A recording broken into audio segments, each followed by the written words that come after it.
જ્યારે હરિરસ ગ્રંથ લખવા બેઠા ત્યારે આપણી પરંપરા છે ક્ષત્રિયોની અને ચારણોની કે આપણા ઘરની અંદર ગમે એવો લાડકો દીકરો હોય, ગમે એવો ગુણિયાલ દીકરો હોય, ગમે એવો દીકરો આપણે અહીંયા જન્મ હોય, પણ આપણે વાત તો હંમેશા દીકરી પ્રત્યે છે.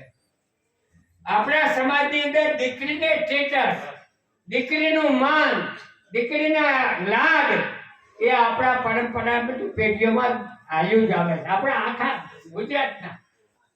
એ રીતે જ્યારે દાદા હરિરસ લખવા બેઠા ત્યારે દાદાને 4-5 દીકરા, 5 દીકરા, 50 માણસો, સગાવાલા, બહેનો, દીકરીઓ બધું.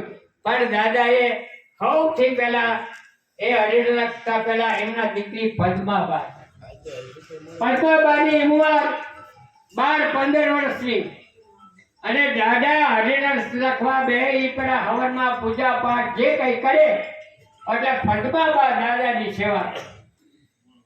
પદ્માબા દીકરી દાદાને નાવાનું પાણી આપે, દાદાનું પૂજાનો કબાટ તૈયાર કરી દે, ધૂપ દીવા કરી દે, બધું જે કઈ દાદાની સામગ્રી હોય એ પદ્માબા નિત્ય નિયમ, નિત્ય ક્રમ, ટાઈમ ટુ ટાઈમ એમના દાદાને મળે. દાદા પૂજા કરે, પૂજા કરીને ઉભા થઈને પાછા હરિરસ ગ્રંથ લખવા બેસે.